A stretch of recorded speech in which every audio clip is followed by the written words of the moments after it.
అందరికీ నమస్కారం అండి. ఈరోజు శుక్రవారము. ప్రతి శుక్రవారము గౌరవ ముఖ్యమంత్రి వర్యుల ఆదేశాల మేరకు ప్రతి నియోజకవర్గంలో కూడా ప్రజా గ్రీవియన్స్ని ఏర్పాటు చేసి ప్రజల యొక్క సమస్యని ప్రత్యక్షంగా తెలుసుకోవాలి అని చెప్పి నారా చంద్రబాబు నాయుడు గారి ఆదేశాల మేరకు ఈరోజు పశ్చిమ నియోజకవర్గంలో ప్రజా గ్రీవియన్స్ నిర్వహిస్తూ ఉన్నాము. అనేక మంది వారి వారి సమస్యలతో ఈ గ్రీవియన్స్కి వస్తూ ఉన్నారు. ప్రతి ఒక్క సమస్య మీద దృష్టి పెట్టి అవి పరిష్కారం చేసే దిశగా ప్రభుత్వం పనిచేస్తూ ఉంది.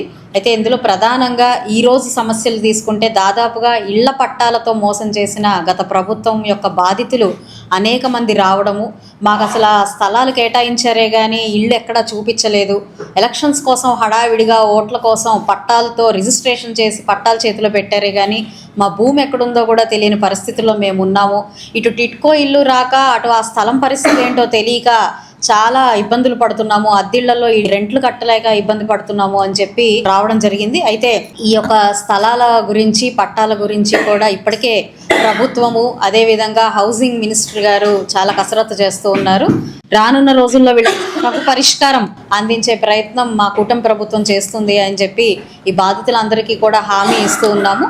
ఏదేమైనప్పటికీ ఈ ప్రజా గ్రీవియన్స్లో వచ్చే సమస్యలన్నిటి మీద ఒక మంచి పరిష్కారం దిశగా ఇటు నియోజకవర్గ స్థాయిలో ఎమ్మెల్యేలు అదేవిధంగా ప్రభుత్వం మొత్తం కూడా అధికారులు మొత్తం కూడా పనిచేస్తూ ఉన్నాము అని చెప్పడంలో సంతోషం వ్యక్తం చేస్తూ ఈ కూటమి ప్రభుత్వం ఏర్పడిన తర్వాత ఆంధ్ర రాష్ట్రం ఇటు అభివృద్ధి పదంలో పరిగెడుతూనే సంక్షేమం ఎక్కడా కూడా విడవకుండా ప్రజల మనసుల్లో చెరగని ముద్ర వేసుకుంటూ ఎప్పుడు కూటమి ప్రభుత్వమే రావాలి, చంద్రబాబు నాయుడు గారు సీఎంగానే మన ఆంధ్ర రాష్ట్రం అభివృద్ధి చెందుతుంది అన్న ఒక భరోసాతో ప్రజలందరూ ఉండడం కూడా మాకు చాలా సంతోషకరంగా ఉంది.